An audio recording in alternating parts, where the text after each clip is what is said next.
तो दोस्तों, क्या आपको स्पेस स्टेशन क्या होता है ये पता है? वो अर्थ को ऑर्बिट करता है, क्यों करता है, कैसे करता है, या फिर उसके बारे में थोड़ी सी भी इन्फॉर्मेशन नहीं है तो वीडियो को एंड तक देखना और मैं आपको गारंटी देता हूँ कि आपको एक बेसिक नॉलेज तो मिल ही जाएगी कि स्पेस स्टेशन क्या होता है, वो काम कैसे करता है।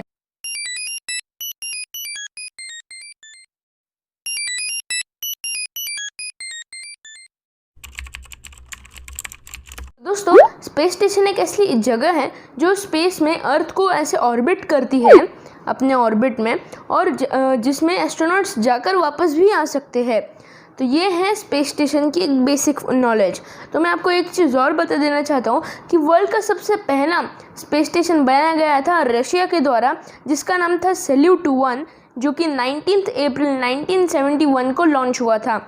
और फिर कोल्ड वॉर के चलते यूएस की नासा भी पीछे नहीं हटी, और 1984 में जब नासा ने फ्रीडम जो स्पेस स्टेशन था उसका नाम, उसको बनाने की प्रोसेस स्टार्ट की, तो आधे में ही उसके कांग्रेस जो वहाँ की गवर्नमेंट थी उन्होंने फंडिंग रोक दी और वो प्रोजेक्ट पर काम करना बंद हो गया, और फिर प्रोजेक्ट बंद ही हो गया।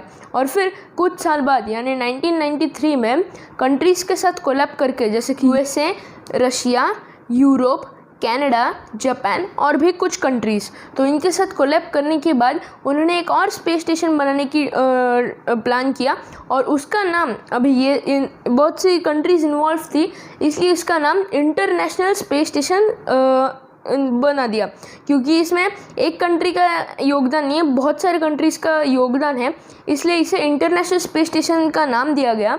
अभी इंटरनेशनल स्पेस स्टेशन बहुत से कंपनीज़ ने बनाया, जैसे कि अभी समझो बहुत सारे देश हैं वो एक साथ एक मिशन पर काम कर रहे हैं, तो उसमें सारे देश एक साथ फंडिंग करेंगी, एक साथ प्लानिंग करेगी, अपने कस्टमाइजेशंस के रूम्स बनाएगी जहाँ पे उनके जो एजेंसीज़ के एस्ट्रोनॉट्स होंगे वो वहाँ पर जाके रह सके, अपने एक्सपेरिमेंट्स कर सके जो उनको पर्टिकुलर मिशन दिया गया है।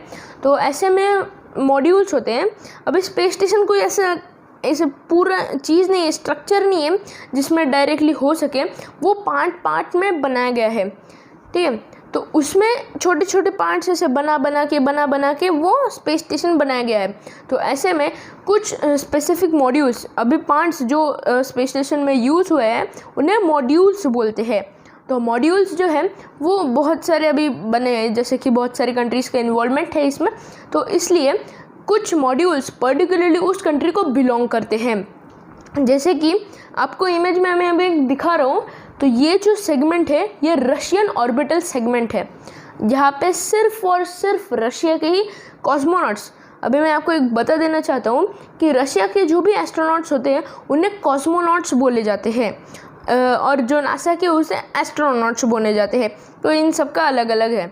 तो उसके जो कॉस्मोनॉट्स है वो एकदम अलग, प्राइवेट को पहले से ज़्यादा प्राइवेसी की ज़रूरत थी, इसलिए उन्होंने अपना सेगमेंट ही अलग रख दिया, ठीक है। और दूसरा जो मैं आपको दिखा रहा हूँ वो है अमेरिकन सेगमेंट, जो कि नासा का है, जिसमें सिर्फ नासा नहीं, उसमें यूरोपियन स्पेस एजेंसी, कनाडा के कुछ गिने चुने क्वार्टर्स और जापान और भी सारे चीज़ें हैं।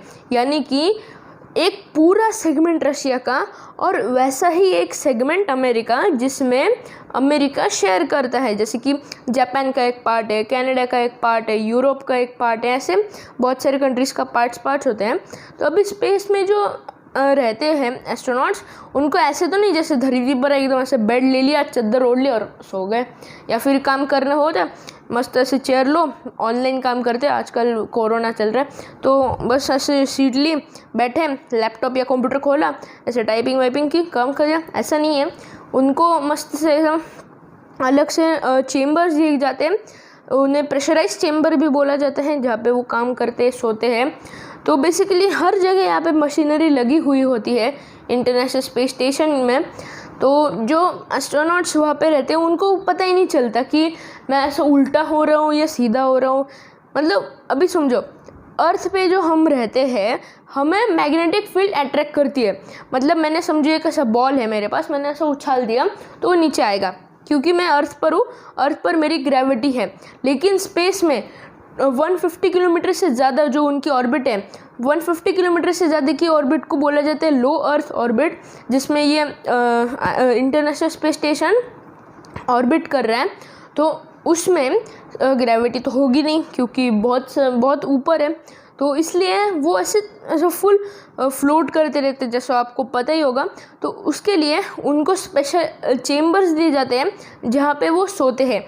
और अभी समझो आप सो गए, तो सोने के लिए एक स्पेशल बैग रहती है जो कि कनेक्टेड रहती है उस वॉल को। तो ये क्यों होता है, आप मतलब जो भी एस्ट्रोनॉट्स का वो प्रेशराइज चेम्बर होते हैं जहाँ पे वो सोते हैं या फिर थोड़ा बहुत काम कर लेते हैं, तो उसमें एक कंप्यूटर भी होता है और उनके कुछ बाकी पर्सनल चीज़ें। तो समझो अभी मैं ऐसा सो गया बिना उस बैग में, तो मैं ऐसा फ्लोट करने लगा क्योंकि मैं नॉन ग्रेविटी पे हूँ। तो मेरे से कुछ चीज़ें टकरा सकती है, कुछ ख़राब हो सकता है, फिर मैं बाहर भी निकल सकता हूँ प्रेशराइज चेम्बर के और कहीं पे लग सकता हूँ। तो ऐसे बहुत सारे रिस्क होते हैं, सारा उनके हाथ में नहीं होता, इसलिए वो बैग में रहते हैं। मतलब कितना ही ग्रेविटी या नहीं आ जाए, कुछ भी हो जाए, वो अपने एक ही जगह पर रह के और सोएंगे आराम से। तो ये एक बेनिफिट है उनको कि वो एक जगह रह सकते हैं। और ये जो इंटरनेशनल स्पेस स्टेशन है जो कुछ ऐसा दिखता है, वो बना था 10 साल के बाद। 10 साल, तो ये 10 साल क्यों लगे? अगर बनाना ही है 1-2 साल में क्यों नहीं हुआ?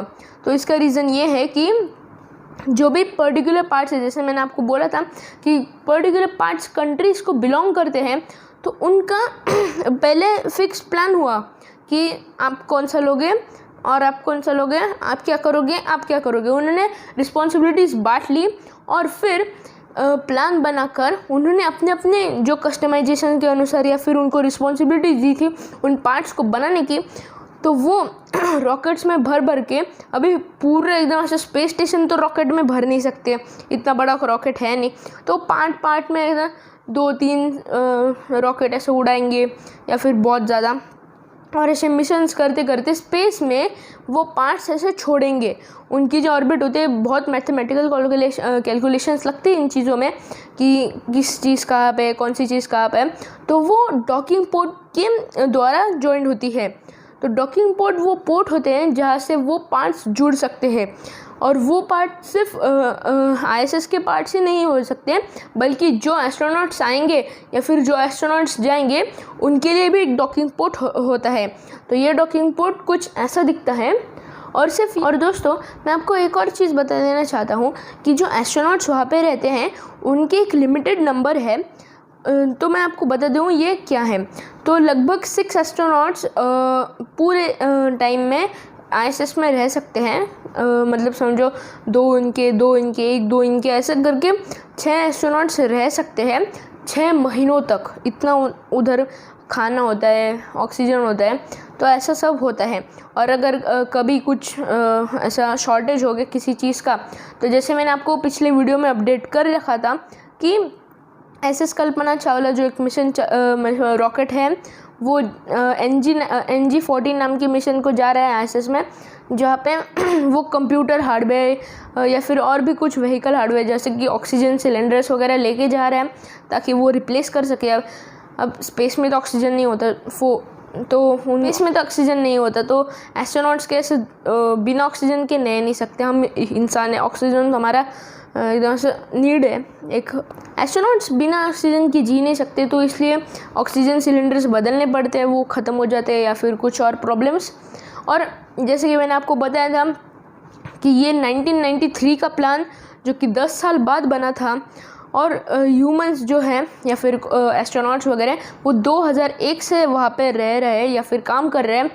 तो वहाँ पे कंप्यूटर हार्डवेयर एकदम एडवांस होना चाहिए। वहाँ पे कुछ एक्सपेरिमेंट्स होते हैं या फिर साइंटिफिक जो भी स्पेस का काम होता है, जो एनर्जी जो वेव्स होती है, वो सारे कंप्यूटराइज्ड होते हैं। अभी ह्यूमंस तो सारे काम नहीं कर सकते, इतना बड़ा है नहीं सब कुछ, तो उनको सुपर कंप्यूटर जैसे कुछ कंप्यूटर्स की हार्डवेयर की ज़रूरत पड़ती है, और वो टाइम टू टाइम अपडेट करते रहते हैं। उनको सबसे एडवांस चीज़ की ज़रूरत होती है। इसलिए जैसे मैंने आपके पिछले वीडियो में बताया था कि कंप्यूटर हार्डवेयर भी ले जा रहे हैं उस मिशन में, NG-14 मिशन में, तो वो चेंज करते रहेंगे, यानी कि उनका जो काम है वो और भी तेज़ी से हो सके और कुछ स्लो डाउन नहीं रहे। तो दोस्तों मैं अब आपको एक्सप्लेन करता हूँ कि जो एस्ट्रोनॉट्स होते हैं वो गिने चुने ही इंटरनेशनल स्पेस स्टेशन में क्यों जाते हैं। तो दोस्तों इंटरनेशनल स्पेस स्टेशन में अलग अलग टाइप के और अलग अलग लेवल के एक्सपेरिमेंट्स होते रहते हैं, जिसमें अलग अलग एक्सपर्ट्स लोगों का योगदान होना चाहिए या फिर वो पार्टिसिपेट करने चाहिए और उनका जो भी काम है वो आसानी से कर सके। इसलिए वो एक्सपर्ट्स या फिर गिने चुने जो भी उनके लिए परफेक्ट है, उस काम के लिए परफेक्ट है, ऐसे एस्ट्रोनॉट्स को 6 महीने की पीरियड के अंदर ट्रेन करते हैं, उनको सिखाते सब क्या करना है क्या नहीं करना है, उनको मिशन का एक शेड्यूल दे दिया जाता है और फिर और भी कुछ चीज़ें उनको सिखाई जाती है और फिर फाइनली उनको रॉकेट में एक कैप्सूल में लॉन्च कर दिया जाता है, जहाँ से वो इंटरनेशनल स्पेस स्टेशन में जाते हैं। और जो पुराने वाले होते हैं वहाँ पे जो अर्थ को वापस आने वाले हैं वो वहीं से वापस आ जाते हैं। तो ऐसा एस्ट्रोनॉट्स जाते हैं 6 महीने के बाद वापस आते हैं। मैंने आपको अपने पिछले वीडियो में बता ही दिया था कि कनाडा का एक आर्म है जो कैनेडाम-2 डेक्स्टर वगैरह जो कनाडा ने स्पेशली बनाए हैं। तो ये क्या है, तो ये ISS की जगह जगह पे लगे हुए हैं अभी हर छोटे मोटे चीज़ें के लिए। अभी मैं आपको एक चीज़ पहले क्लियरली बता देना चाहता हूँ कि हम इंसान को मतलब कुछ मिस्ट्री है तो उसे सुलझाने के लिए हम कुछ भी कर सकते हैं। तो इसलिए ये जो एकदम से स्पेस दिखते हैं ना, काला काला चीज़ें, वो छोटे छोटे गैलेक्सीज, उनमें एलियंस है क्या, उनमें कुछ लाइव है क्या, वो सर्च करते रहते हैं। हम लोग रॉकेट लॉन्च करते रहते हैं, ये करते रहते हैं, वो करते रहते हैं। आपने शायद वीडियो देखी ही होंगे या फिर पिछले टाइम रॉकेट लॉन्च हुए थे वगैरह, आपको पता ही होगा। तो उसमें से देखो वो बोलते स्टेज 2 स्टेज 3 वगैरह निकले, या फिर मूवीज़ में भी आपने देखा होगा। तो स्टेजेस जो कुछ थोड़े बहुत अर्थ के नियर निकल जाते हैं वो अर्थ पे गिर भी जाते हैं, लेकिन जो बाहर मतलब अर्थ के ऑर्बिट के बाहर निकलते हैं तो वो स्पेस में फ्लोट करते रहते हैं। और ये सिर्फ नॉर्मल पार्ट्स ही नहीं बल्कि टूटे हुए या फिर फेल्ड मिशंस के भी पार्ट्स होते हैं, या फिर एस्ट्रॉइड्स भी होंगे।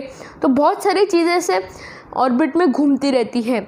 तो ऐसे में एक छोटा सा भी टुकड़ा बड़ा डैमेज कर सकता है, इसलिए कुछ ना कुछ डैमेज होता ही रहता है।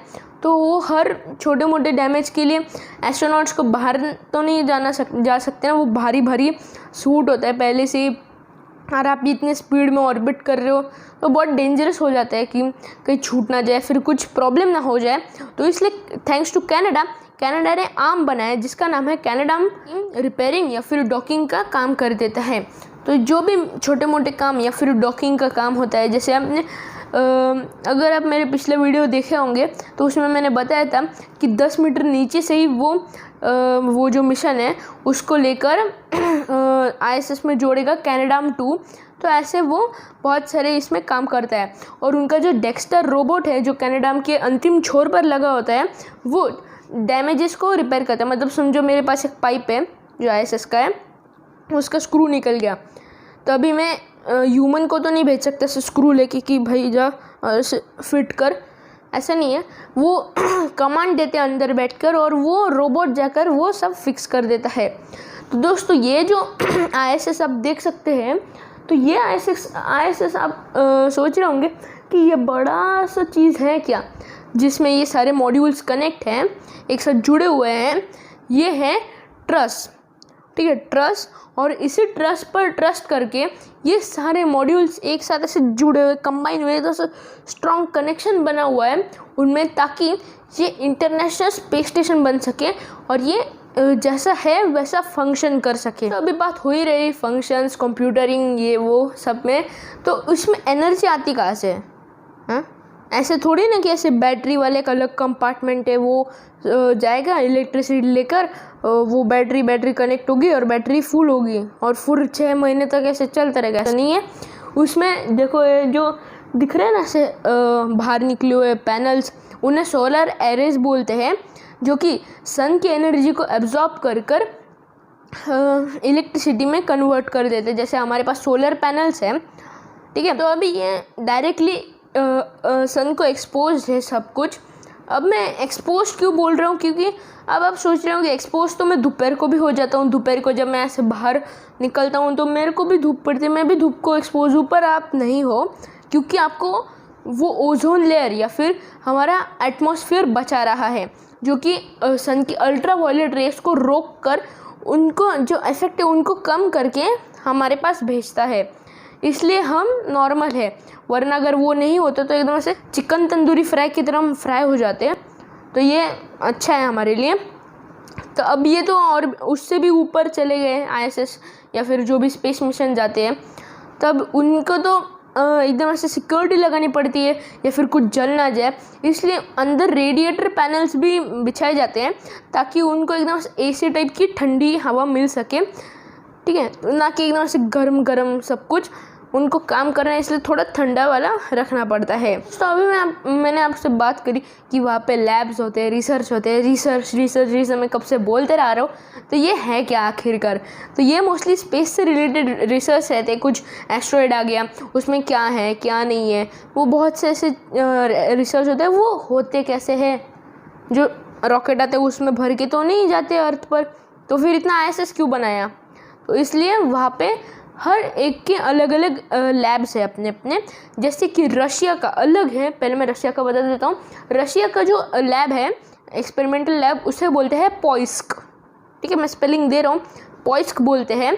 और अमेरिका जो है या फिर नासा का जो है वो है डेस्टिनी, जापान का है कीबो, यूरोपियन स्पेस एजेंसी का है कोलंबस। तो दोस्तों आपने सोचा होगा कि अभी एस्ट्रोनॉट्स ठीक है जा रहे हैं 6 महीने के लिए, बाप रे बाप 6 महीने, तो 6 महीने क्या करेंगे वहाँ पे? सिर्फ काम काम काम काम काम, एंजॉय नहीं कर सकते क्या? वो करते हैं थोड़ा बहुत, जैसे कि वहाँ पे वो कुछ रिकॉर्डिंग वगैरह करते हैं या फिर कुछ एंटरटेनमेंट हो जाता है, बातचीत वगैरह, गप्पे शप्पे।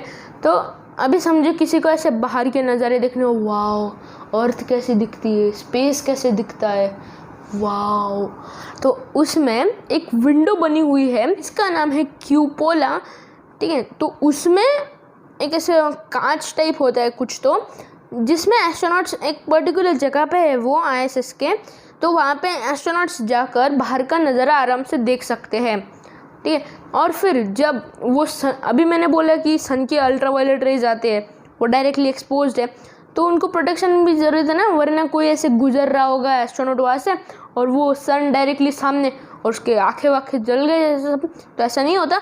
वो शटर बंद, वहाँ पे कुछ ऐसे शटर या फिर कुछ क्लोजिंग चीज़ लगाई हुई है, जैसे कि आप यहाँ पे देख सकते होंगे, तो वो ऐसे बंद हो जाती है और जो भी सन के अल्ट्रावायलेट रेज है वो एब्जॉर्ब कर लेती है और वो बचा लेती है। तो ये एक प्लस पॉइंट है। आते हैं एक मेन चीज़ पर, मतलब मेन जैसे तो दोस्तों मैं आपको और चीज़ बता देना चाहता हूँ जो थोड़े अलग टाइप लगेगा आपको, ठीक है।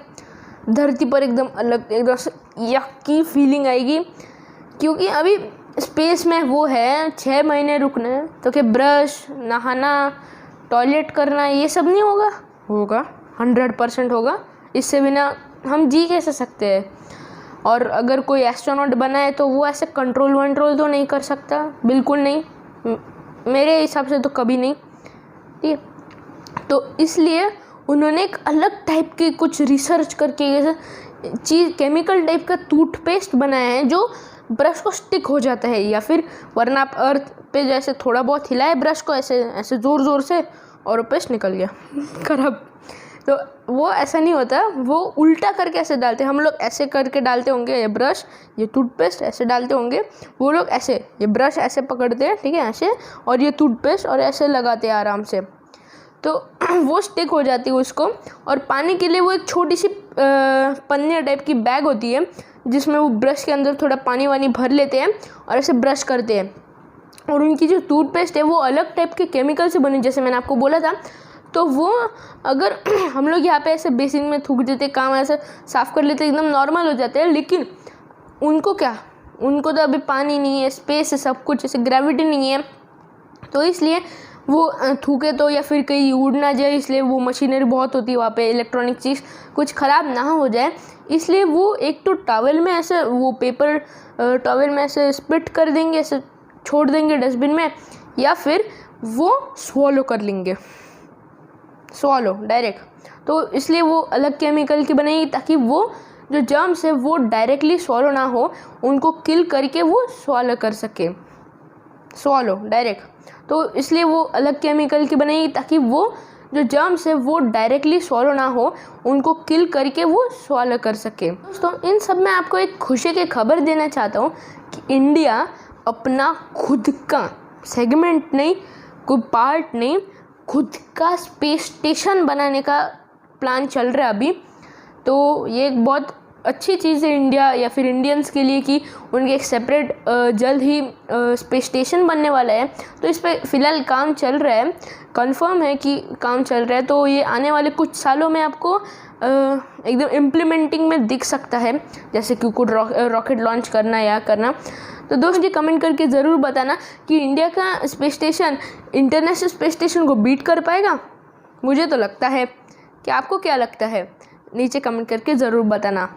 तो दोस्तों अगर आप को ये वीडियो देखने के बाद इंटरनेशनल स्पेस स्टेशन या फिर स्पेस स्टेशन होता क्या है, उसमें क्या क्या चीज़ें होती है, इसकी अगर थोड़ी भी नॉलेज मिली हो तो प्लीज़ वीडियो को लाइक कर देना, मेरे चैनल को सब्सक्राइब कर देना और नीचे ज़रूर कमेंट कर देना यस, तो ताकि मुझे पता चले कि आप में से कितने लोगों को ये पता नहीं था और अभी पता चला मेरा वीडियो देखने के बाद कि स्पेस स्टेशन क्या होता है या फिर इंटरनेशनल स्पेस स्टेशन काम कैसे करता है।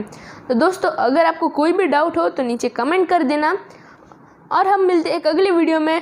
Till then good bye.